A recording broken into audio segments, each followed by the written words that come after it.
Hi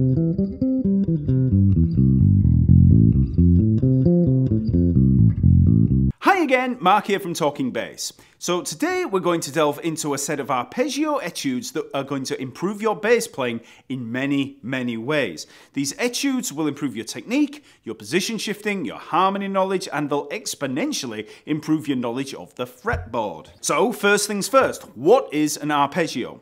Well, it's a chord played one note at a time. So if we have a chord like C major, so that's a C major triad, the individual notes of the chord are called chord tones. So they're all chord tones, and an arpeggio is an ordered line of chord tones.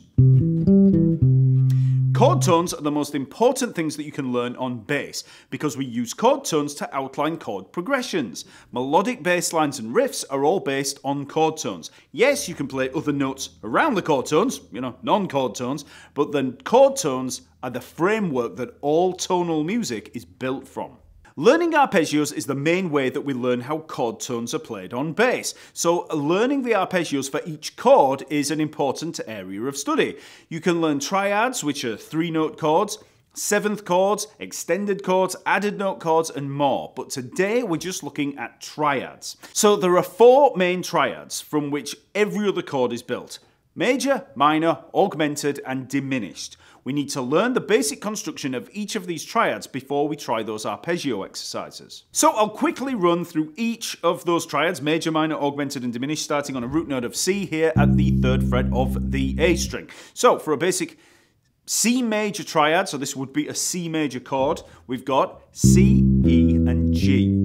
Okay, so that's going to be 3rd fret on the A string and then 2nd and 5th frets on the D string. Although there are many different ways you can play these, but that's the notes: C, E, and G. We've got a root note, then we've got a major 3rd, and we've got a perfect 5th, all measured from that C. So root, major 3rd, perfect 5th. Now in things like my Chord Tone Essentials course and the Ultimate Music Theory course, all of that stuff, I talk about how these chords are built from stacking thirds. You don't have to worry too much about that for now, but that is how these triads are built. It's a major 3rd and a minor 3rd, major 3rd and a major 3rd, minor 3rd and a major 3rd, etc. We've got 4 different combinations, but for now, just learn the notes there, learn that line and play it up and down. C, E, G, E, C.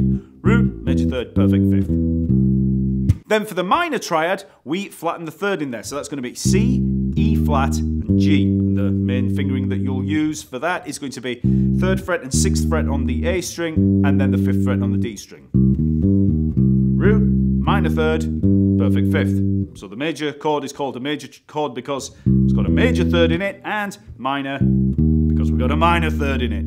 Then the augmented triad is the same as the major triad, but with a sharpened 5th. So that's going to be C, E, and G sharp. Okay, so root, major 3rd, augmented 5th.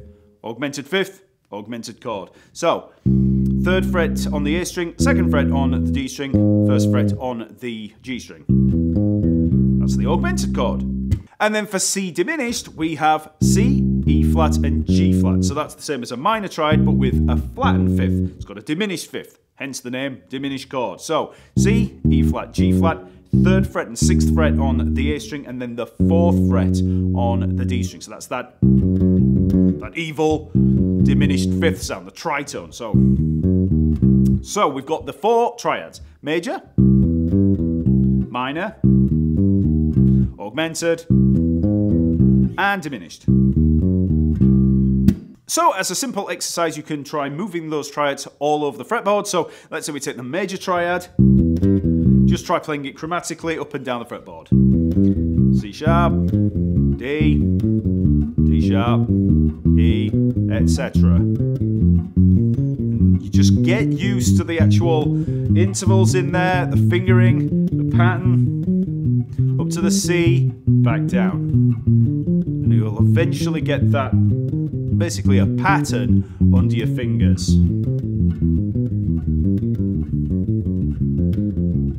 Okay, and you can try that with each of the triads. So once we learn those 4 triads, we can embark on learning arpeggio etudes. The great thing about arpeggio-based exercises is how we have to move around much more than we would with simple scales. Arpeggios move in thirds. These leaps really push your technique, and when we play arpeggios in multiple octaves, you're forced into moving through positions all over the fretboard. So your position shifting, technique, and knowledge of the fretboard get an amazing workout. You know, if you're playing a scale, you know, any kind of scalar motion, even if you're moving up through multiple octaves, you're just moving by scalar motion. It's all seconds. It's a lot easier, but when you're playing arpeggios, especially triads, you got a lot of moving to do. So the 20 etudes that I mentioned at the start of the video are all listed in the Cyborg Bassist Volume 3, Triad Mastery, over at Talking Bass. I've been working on these etudes for the last year, developing the perfect set of arpeggio sequences, fingerings, and position shifts. Every arpeggio line in the book works up from a low position on the bass before moving progressively up through other positions on the neck. All 4 triads are run through multiple arpeggio sequences. These include sequential turns and inversions. They are going to be a workout for bass players of any level, but are also good practice for bass players of every level from starter or intermediate through to advanced. So let's have a look at the etude number 1. This is the most basic of etudes. It's just a 2-octave arpeggio of the major triad in ascent and descent.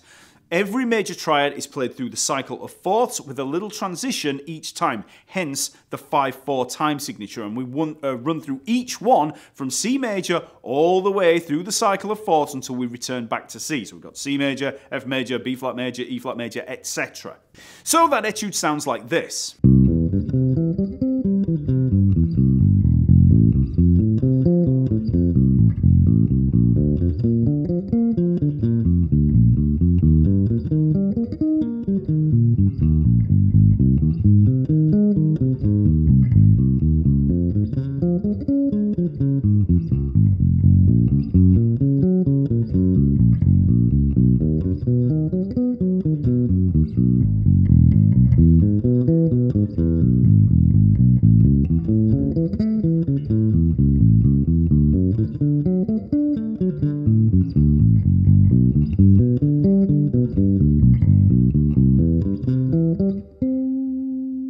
So, as you can see, this etude covers all the major triads through the cycle of fourths, and each arpeggio works up and down through a multitude of positions. You're going to need to know where you are as you move through those positions and be able to see the chord tones as you move through them. So, let's look at how you might go about learning an etude like this. First things first, you can always just read the standard notation and ignore the tab and fingerings. Read through it, finding your own fingerings, and navigate the positions yourself. That is, in itself, great practice. But if you want to pay attention to the fingerings and position shifts that I've added, you're going to want to learn it in chunks. Learn each arpeggio separately. So, the first arpeggio is going to be C major. What are the notes of the C major triad? C, E, and G. Now, in terms of the positions that we're using here, you can roughly divide the fretboard up into a few general areas. So we've got this low area here below the 6th fret. So if we're going to take the chord tones there of C major, C, E, G, we can also fill out the other chord tones in there. So we've got the C up on the top at the 5th fret of the G string. We come down, we've got the G below it, down there at the 3rd fret of the E string, and the open E string. So that's all of the chord tones in that low area. Then what's the next C up here if we move up and only using the E and A strings as our root note? Well, it's going to be this C here at the 8th fret of the E string. So C, E, G, then we can even add the C, E, G up at the top there. So the next position is roughly going to be around that 6th fret up to the 12th fret. So we've got the low area,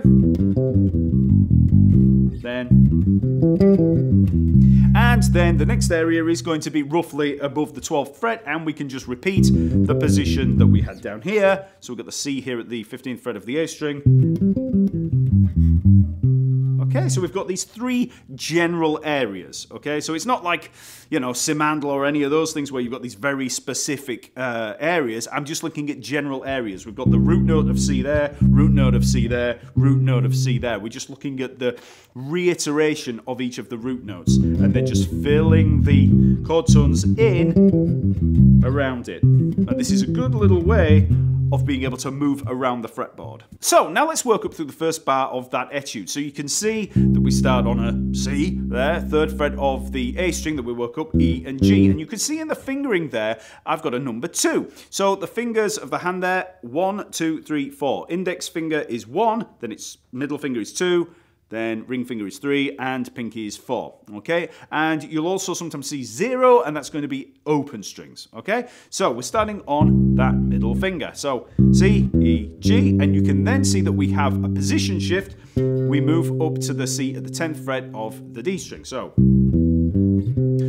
instantly, that's our pretty big jump. So when you make that shift, you want to keep the hand nice and relaxed. And then we're shifting up to the 2nd finger.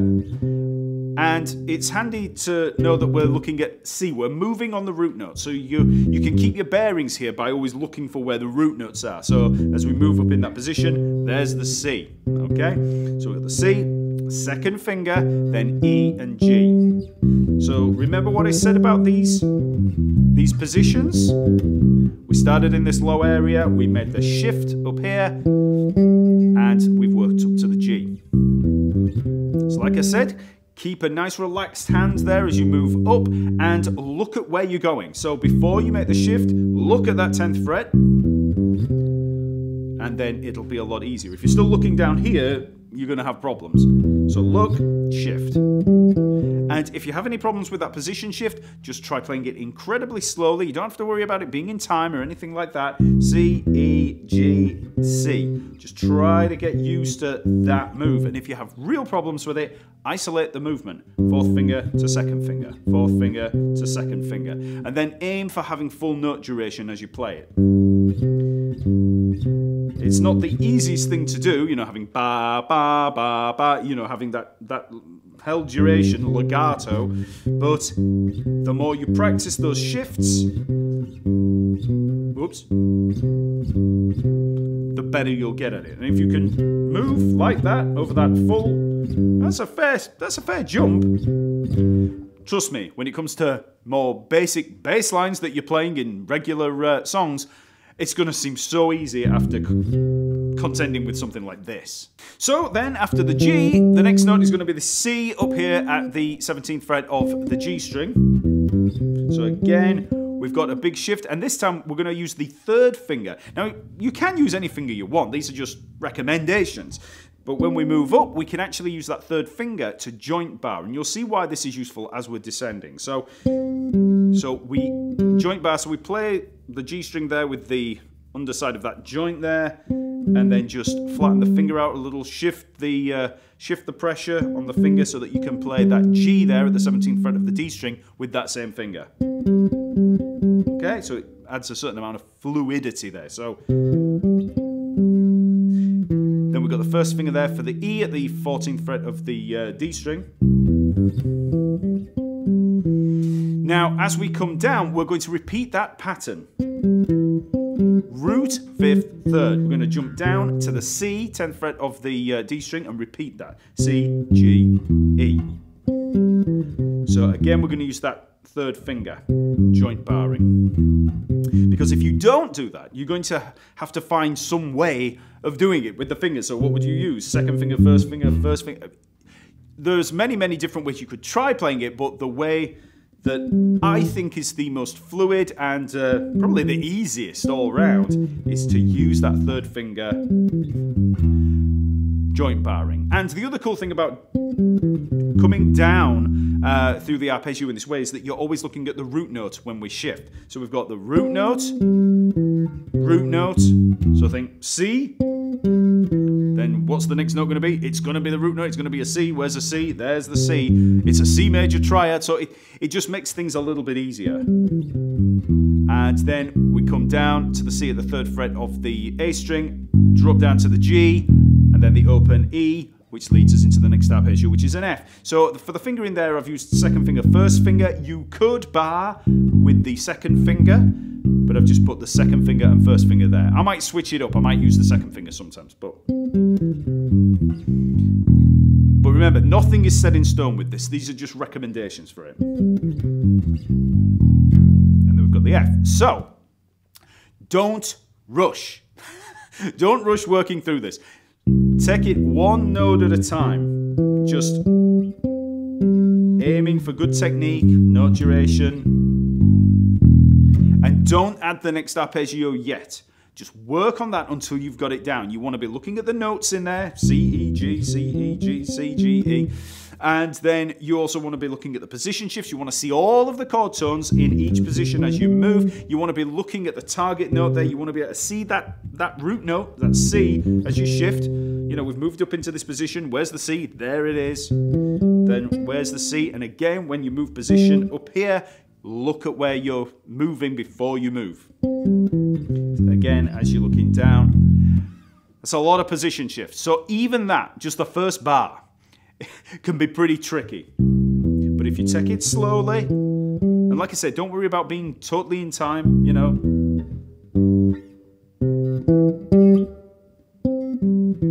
When you're learning it, it doesn't matter at all. You know, over time, you want to be adding fluidity, but that comes, you know, so just get the notes down first. Now, you may be wondering to yourself, why is Mark starting at that C there in the low area? Wouldn't it be easier to start at the 8th fret of the E string? You know, straight across. Well, yes, it would, but we're not looking for ease here. We're looking to work on position shifts and fretboard fluency. And think about it. Much of the time, you would be in the low area playing a bass line.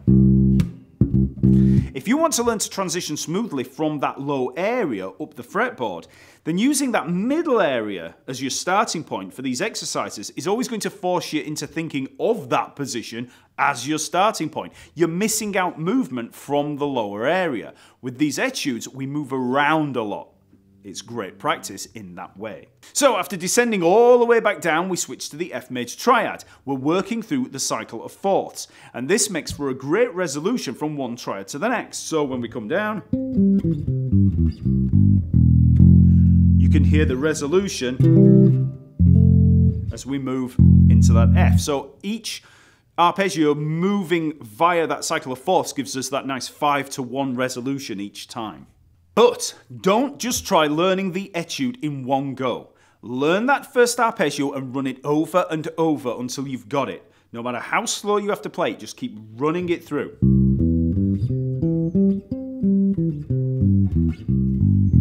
Just finish on that F and then just run it again and again until you've got it. Then we can add the F major. Now for this arpeggio, we're going to move a little less. It's only 2 octaves and we're going to finish here at the 10th fret of the G string. So that's going to be like this. So we begin at that F, 1st fret of the E string, and then we use the open A string, then the C, and so it's going to be 1st finger, open string, and then the 4th finger for the C. That allows us to move nicely up to the F there at the 8th fret of the A string, and then we just come up through the arpeggio. Okay, so F, A, C, and then we're up to the F. Now remember what I said in the previous arpeggio, recite the notes of that chord before you try it, so F, A, C. Okay, so for the C, we had C, E, G. This one is F, A, C. If you know the notes, and you know the notes on your fretboard, well, that's a pretty good start, okay? So F, A, C. We're looking for the F. Where's the F? There it is. 2nd finger. F, A, C. F up on the top, and then back down. When we reach the A there at the 7th fret of the D string, then we can shift down with that 1st finger to the F. Again, I'm using the root notes as the shift. And then we can joint bar with that 1st finger as we come down, F, C, and then the A there we can play with the 4th finger, the pinky, 5th fret of the E string, and then we're back down to the F, and then we use A and C to bring us back nicely into the B flat, the next arpeggio. So remember, this is in 5/4, so we're adding a beat on at the end to make the transition. So we come up.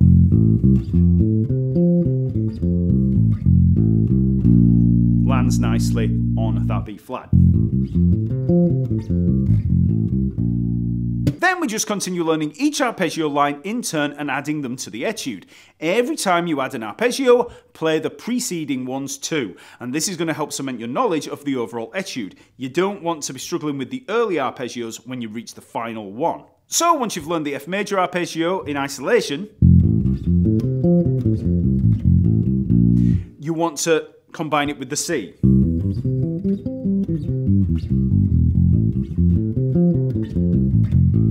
Then when you've learned the B flat, same again. Learn it in isolation, then add C, F, and B flat. So you're learning it as a whole each time. And another big tip, do not use a metronome and don't worry about playing with strict rhythm at first. Just get those notes under your fingers, and if you hesitate at certain points, don't worry about it. Just carry on and then repeat over and over. Eventually, you'll have it under your fingers. So even if you're learning it, C, E, G, and then it's like, you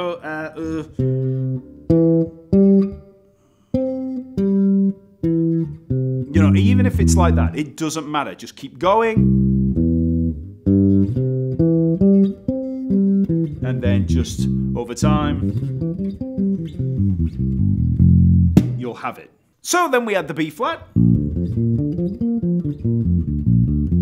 which has the root note on the A string, but then when we descend, we're on the E string so that we can come back round to the E flat. So that'll be worth remembering when you're playing through the full etude, because that one might catch you out.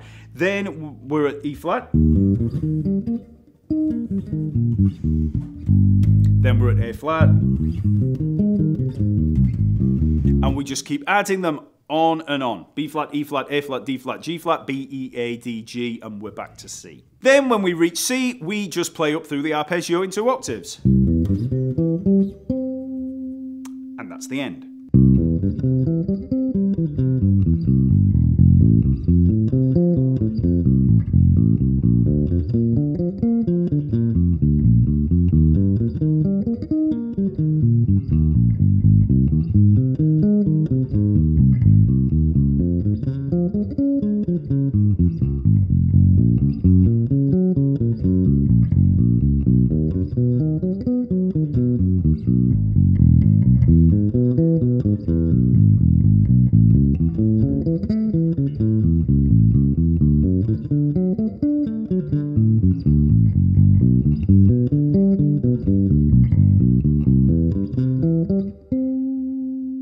Okay, so once you've learned this etude and you've memorized all the notes, position shifts and fingerings, you can start to slowly build up speed. But do not rush. If you rush to play it faster, you'll just sound sloppy. Playing it slowly with good technique and position shifts is key. Then after learning this etude, you can move on to etude 2, which takes the same major triads and runs them in a 3-note sequence. So just as a quick example of that sequence, for the first arpeggio C major, we would have...